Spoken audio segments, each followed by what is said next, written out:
with all the young guys, are you just constantly going to the shower and just beer showering everybody after every game? Because there's always a rookie doing something for a first time. The beer shower's still around, but Wade Miley bought like this huge box of Ace of Spades champagne. So we've been passing those out to the guys after the game. Wade actually got a bottle himself the other day for we got him a bottle of whiskey for his hundredth win in the big leagues. Something we kind of do post game.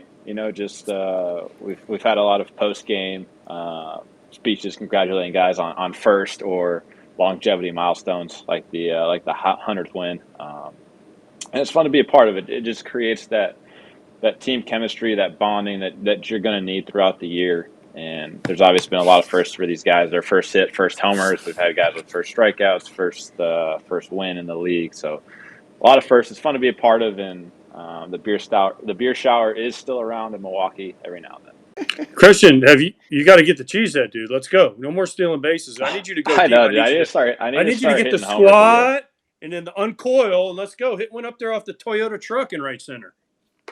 I know. I've kind of lost the feel for that thing. We need to get it back a little bit. It was flowing pretty good there for a while, and then I mean, there's got to be something that you do to get that feeling back. yeah. I mean, obviously made some adjustments when I came over to Milwaukee.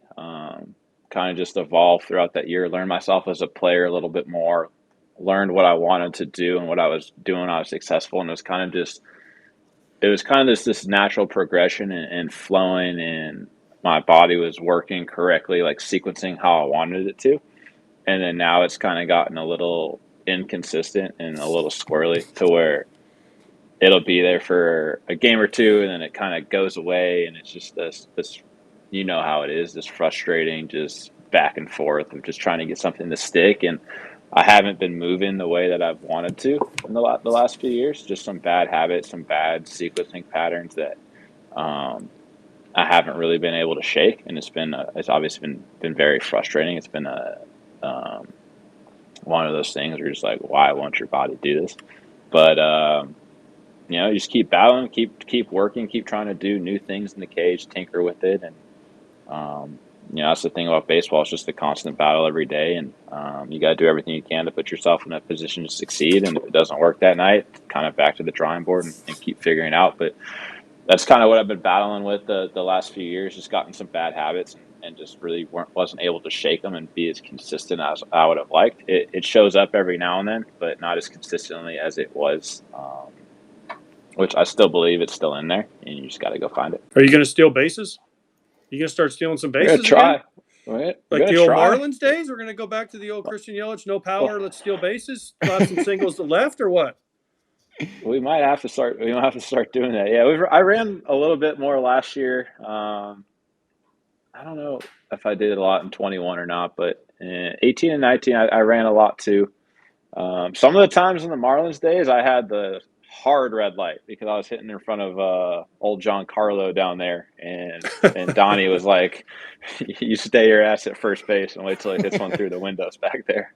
So I had times with the Marlins when I could run freely, and then there was other times depending on where I was hitting where it was like, "Hey, if you think about running, don't," and just kind of wait.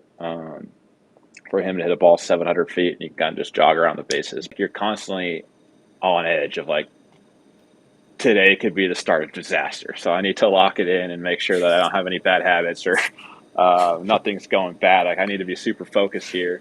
And it's a good thing and a bad thing because like you said, you don't really enjoy those moments until they're over. And then you're like, oh shit, I wish I wish I would have enjoyed this a little bit more, or um, kind of taking a step back and look around. And I've found myself doing that over the last few years, and being considered one of the older guys it's kind of weird because I don't feel that way. Like I don't feel like I'm one of the older guys, but I really am. Especially with the young guys that we've had come up, and you kind of get to see yourself in them a little bit of when like the big leagues was new and when it was fresh, and like I played you when I was a really young player.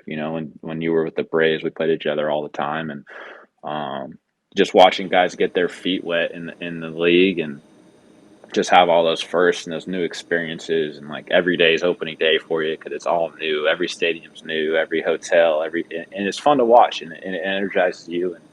And I think that for the rest of the time that I have playing, it's a conscious effort to kind of step back and be like, wow, this is cool. Like this is Major League Baseball, and it's something that you don't get to do forever. It's something that you've worked your entire life to get to that point, and you continue to work hard every day, but eventually, like you said, it's going to come to an end. So you want to enjoy the experience and the moments as much as you can. Whose party was better, yours or Big G's?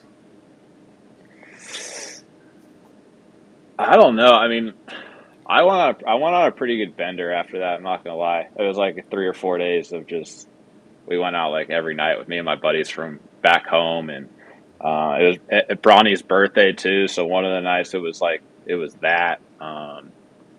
Baker had his bye week, and he was out in LA for that, so we went out for that too.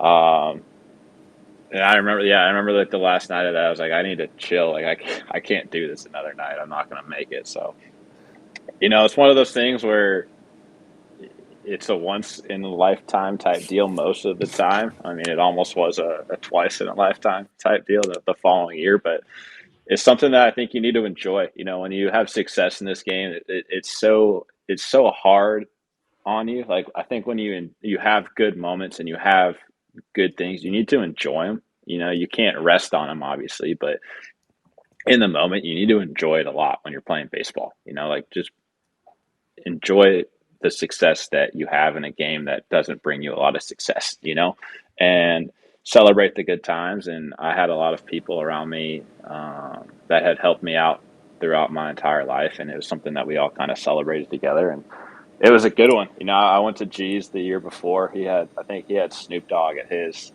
which he must have been busy because he didn't attend mine. But he he had Snoop out there with his parents, everybody in the club and a club in Hollywood. It was a pretty good time, man. I enjoyed it, and we had a lot of fun.